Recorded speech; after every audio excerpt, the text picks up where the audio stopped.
Okay, this video, we are going to look at some of the muscles associated with the pectoral girdle.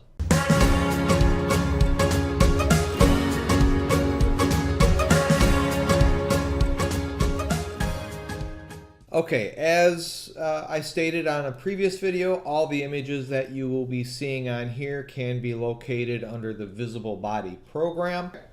So on this one, I am on the Visible Body, looking at the muscles, starting off in section 16.32. So let's just kind of 16.32. So muscular system, 16.32 takes you to here. Okay.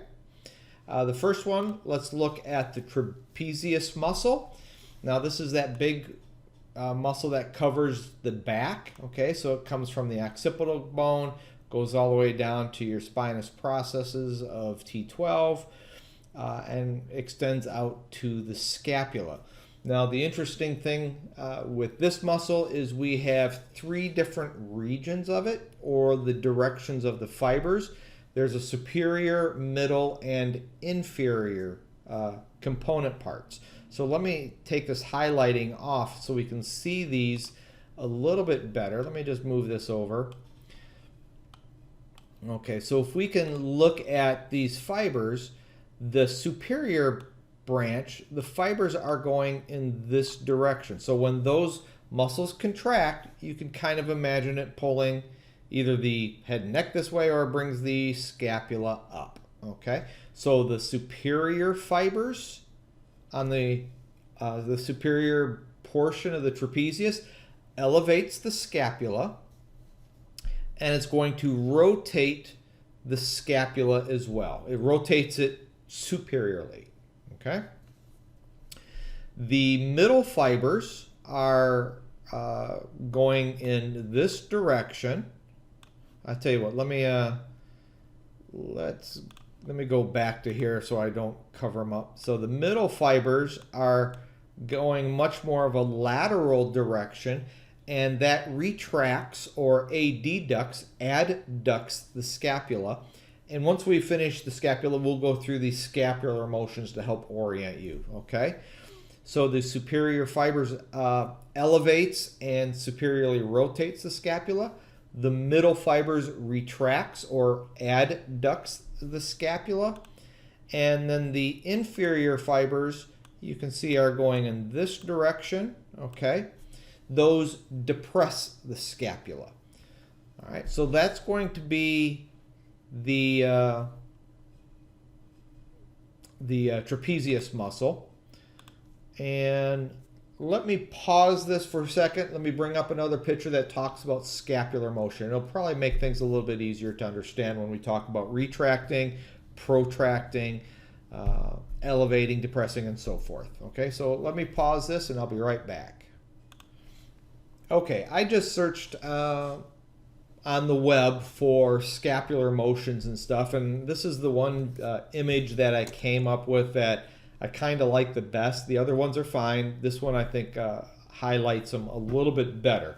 So on here we're looking at the scapula, and so elevation of the scapula, you can see the motion just raises it up. So you're taking your shoulder, that's going to be elevation, depression, going in the other direction.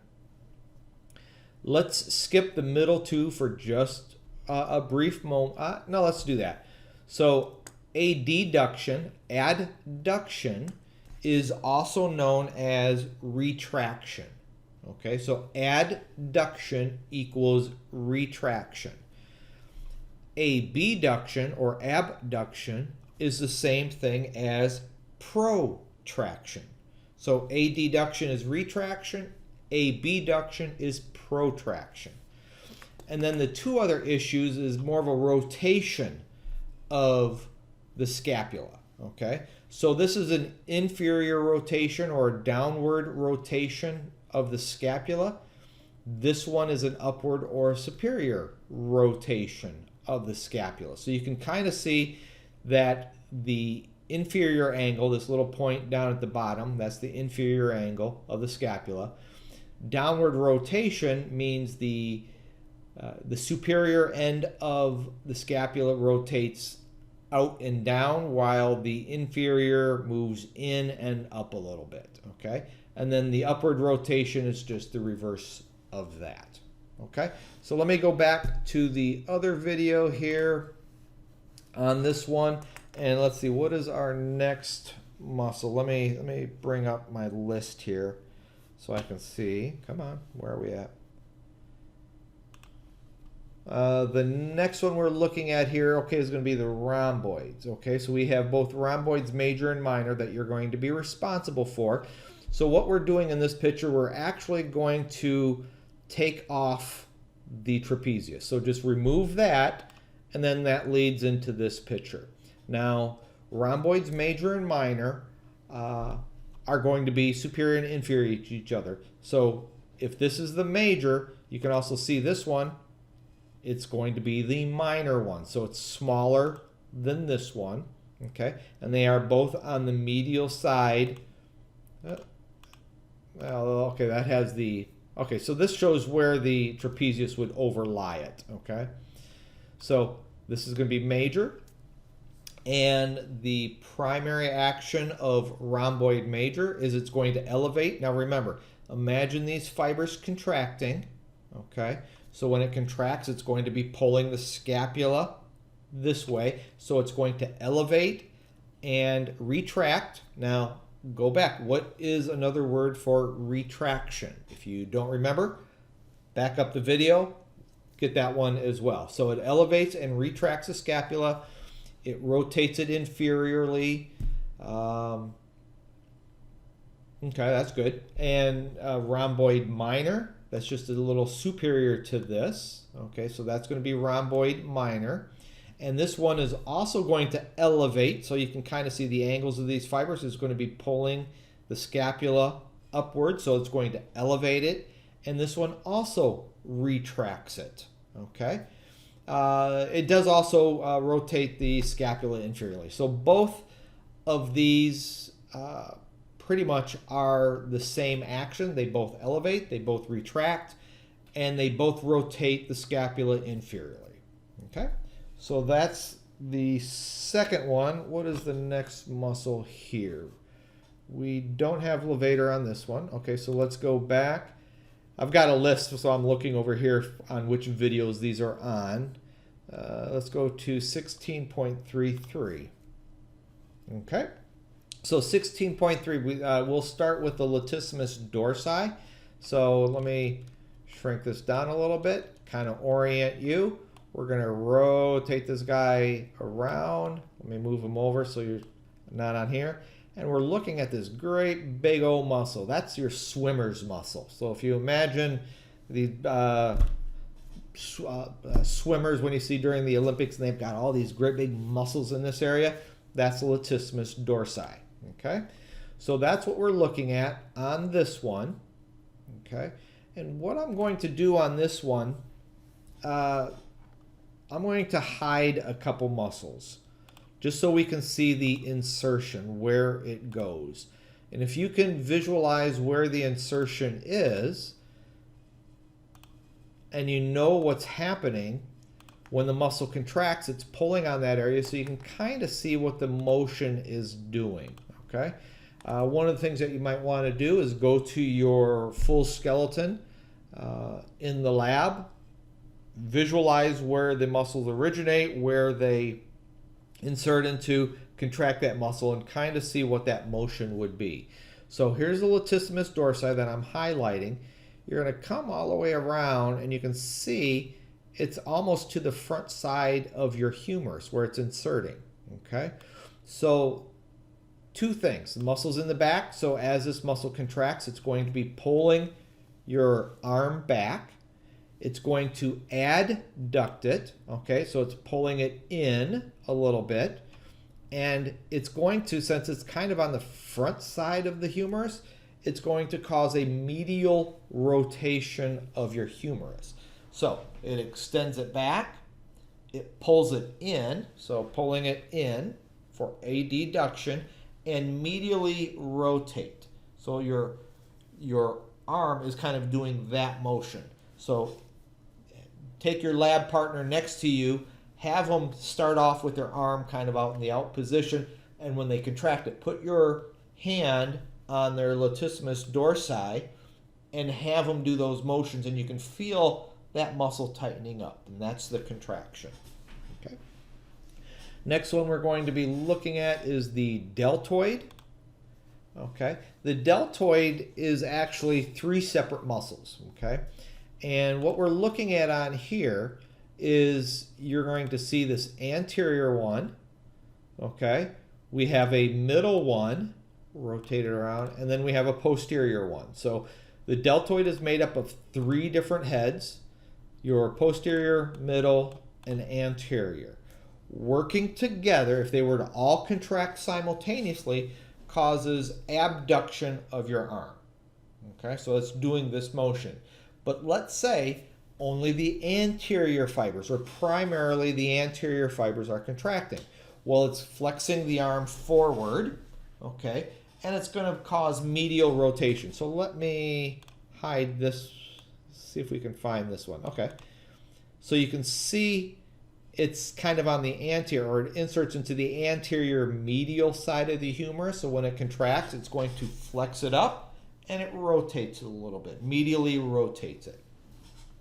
The middle fibers on here, let's go back to here. Whoa, medial fibers. This one is primarily just going to do abduction. Okay, it inserts into the lateral part of the humerus, straight abduction. And then the posterior fibers on this one kind of works opposite. Let me hide this one. Posterior fibers on this one is going to extend, so it's pulling your arm back. Remember, the anterior is pulling it forward. The posterior fibers are going to be pulling it back, and it's going to laterally rotate. Now remember, the anterior fibers medially rotates. The posterior fibers are going to laterally rotate. So if you can see the difference here, so this faded out part, that's the humerus. So the anterior fibers are more on the anterior medial side.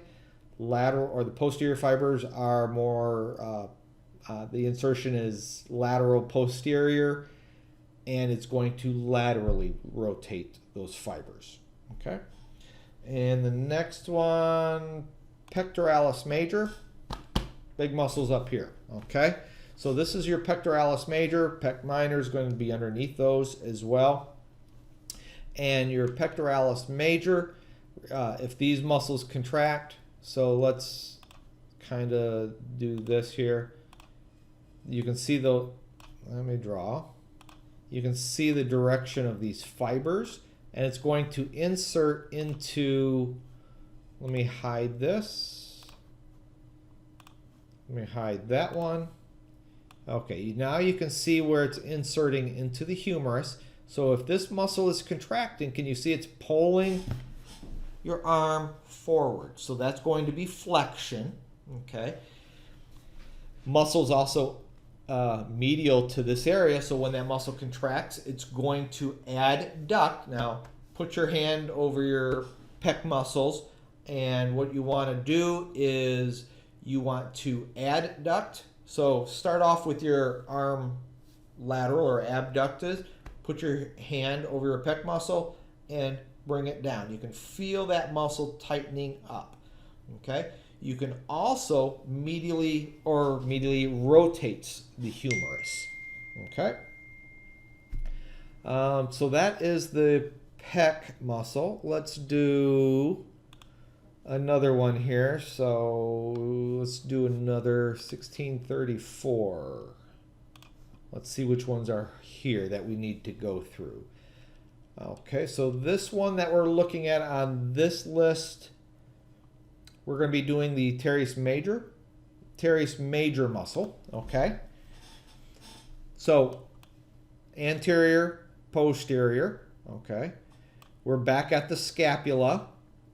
Okay, now what muscles were on the medial border of the scapula that goes to the spine? So we had one. Let's do this. So we had a muscle that goes from here to here. Okay. What muscle is that? And then we also had another muscle that goes from here to here. So if you recall, the bottom one is rhomboid major, rhomboid minor. Okay. Now, if we were to go back, we're going to have a teres major and a teres minor. Okay, so we have rhomboid major and minor. Now we have a teres major and a minor. So if you were to look at, this is the teres major. This is kind of on the most inferior part of the scapula. So here's the inferior angle. Okay, so that's the teres major. Teres minor is going to be this one. Okay, so just remember those. The sizes kind of look about the same from this visual, but we're going to be looking at the teres major in this case, and the teres major is going to extend the arm. It's going to extend, sorry about my phones, it extends the arm. It's going to adduct it. It's, you know, when you contract this muscle, it's going to be pulling the humerus in, so it's going to adduct it a little bit. And it's also going to cause some medial rotation of the arm as well. So that's teres major. I don't know if we have, okay, teres minor we're going to include with rotator cuffs. Okay, so we will come back to that one here in just a moment. So that's the teres major. And let's look at the next one, 1635. Okay, here we go. Here's the rotator cuff muscles. Okay, definitely know these. Every anatomy class, every physiology class, if you're going to go into PT or a PTA program or an OT program, I can 100% guarantee you will be tested on rotator cuff muscles. Always happens, okay? 100% guarantee. Go to Vegas, put some money down on it, because I promise you, you're going to be tested on it at some point, okay? So there's 4 rotator cuff muscles, and all of them stabilize the glenohumeral joint, okay? So it stabilizes the humeral head into the glenoid fossa. Okay, so there are 4 rotator cuff muscles, also known as sits muscle, S-I-T-S, like you're sitting down, sits. And the S are, well, those are acronyms. So the S, the first S is supraspinatus. Okay, so that's going to be supraspinatus. Here's the spine of the scapula, so supra, above it. We're going to have infraspinatus. Okay, so S-I. Teres minor, okay, oops, teres minor, I was on the wrong one. Teres minor, that's the T, so S-I-T, and subscapularis is around this side, okay? So that's on the anterior side of the scapula. So supraspinatus, infraspinatus, supraspinatus, infraspinatus, teres minor, and on the anterior side we have subscapularis. So remember the sits. So if you ever have a rotator cuff muscle, write it down, S-I-T-S, supraspinatus, infraspinatus. The only confusing one, well, frankly it's confused me, is it teres major or teres minor? Just remember teres minor, okay? And then subscapularis. So let's go through what the actions are on those. So you can see the supraspinatus, okay, is superior to the spine of the scapula. It's kind of faded out here. Let me show. Okay, so here's the scapula. Okay, this is the acromion. This is the clavicle going out front. And this is going to be the supraspinatus, okay? Comes around, inserts into the upper lateral portion of the humeral head, okay? And what this is going to do is it does abduction of your shoulder, more specifically about the first 15 degrees of shoulder or arm abduction. Now, this is required before the deltoid takes effect. So the supraspinatus does your first 15 degrees, then the medial deltoid comes into play and does all the other abduction. Okay, so supraspinatus abducts the arm or shoulder more specifically. Infraspinatus, okay, we're below the spine of the scapula, therefore it's infraspinous. This adducts, okay, this is going to adduct the shoulder as well as laterally laterally rotates the humerus. I was lost on that one for a second. So comes out here, inserts into the lateral posterior side of the humerus. So if you can see these fibers contracting, it would rotate your shoulder out, laterally rotates it. Teres Minor in this one is also going to adduct. You can see if those fibers contract, it's going to be pulling the arm in, so that's adduction, and it also laterally rotates. So the infraspinatus and teres muscles action are the same thing. Adducts and laterally rotate. Okay, now the subscapularis, this is on the anterior, let me move this over. You can see it's on the anterior side of the scapula. Okay, so that's the smooth surface of the scapula. So if there's a question, you know, which muscle is on the anterior surface of the scapula that deals with medial rotation, that's going to be subscapularis. Okay, so if you see that, that's on the anterior surface. Muscle fibers comes in, kind of goes into the anterior medial side of the humerus. When those fibers contract, it's going to cause medial rotation of your arm. Okay, and then one more, I think we have the serratus anterior. There we go. Now the serratus anterior, this muscle is, if you were to see somebody who exercises or body builds a lot and you see those fibers kind of coming down through here, that's the serratus anterior. So those muscles are here. And these are the ones that you would normally see on those people who are super physically fit, not me. And that's what you're seeing on this one. Now what those do is it protracts the scapula. Now if you don't recall what protraction is, go back earlier in this video, check that out, okay? Because on a quiz, on a test, I could use protraction or another term for this, okay? So be aware of both of them. And it rotates the scapula superiorly, okay? So you can see, now remember, subscapularis is on the anterior surface. This inserts kind of into the medial portion of this area as well, okay? So what that does, protracts and superiorly rotates the scapula. So I believe that is it for the pectoral girdle. And the next one we'll do is I believe we're going to just jump right into the upper extremity. So see you in a bit.